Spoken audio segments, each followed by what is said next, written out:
Evolution of Mechanized Warfare by Jack.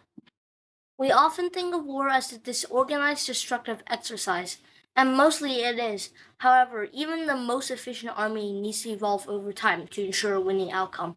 Studying this evolution has brought many interesting questions to light. There are three main ways armies have evolved how they operate.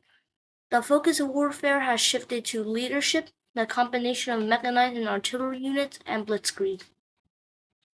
During the Napoleonic War, Napoleon employed his deep knowledge of artillery and cavalry to defeat his enemies. For example, during the Battle of Friedland, Napoleon employed his knowledge of artillery and cavalry to defeat the Russians. Another example is during World War II.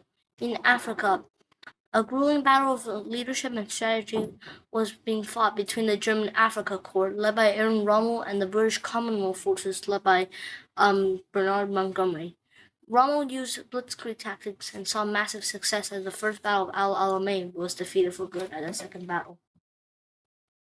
An example of artillery and cavalry is how Napoleon was known for his use of artillery. He used artillery to push the British out of the city of Toulon.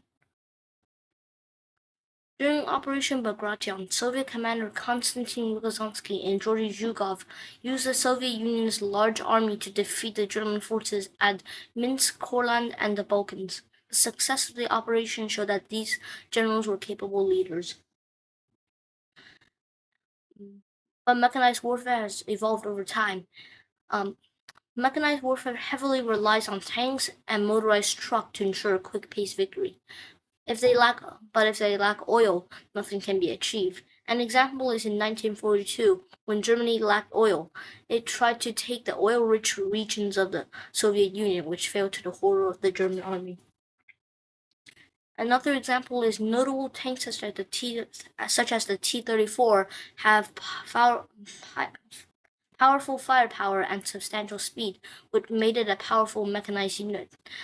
But every mechanized unit requires leadership, oil, and good morale, one which the Soviet lacked during the invasion, but after mass production was able to push the German back. During World War II, blitzkrieg or lightning warfare was widely used by Germany. It surrounded British and French troops at the port of Dunkirk and forced them to the sea. German speed during World War II was astonishingly fast, defeating Poland in 3 weeks and France in 6. Another example of blitzkrieg was in 1941, when Germany invaded the Soviet Union. It unleashed blitzkrieg tactics at Kiev, Smolensk, Vyazma, and Minsk. Another example is after the Germans failed to defeat the Allies at Normandy, the Allies encircled and destroyed the German army at Normandy. The failure of the German army showed that the Allies had better equipment, such as the Sherman tank, which was cheap, fast, and had substantial firepower. On top of that, the Allies had oil and better radios, so they can coordinate, unlike the Germans. The last use of blitzkrieg was in 1944, when American forces punched through the Siegfried Line and encircled 300,000 German troops at the Ruhr, resulting in its capture. And on the 7th of May 1945, Germany surrendered. An example of artillery was when American forces invaded Italy. They used airstrikes and naval artillery to soften up defenses, followed by the invasion force. After World War II, mechanized units were used less and less. For example, after the Korean War, mechanized units were retired, and when the Vietnam War came around, mechanized units were only used for peacekeeping reasons.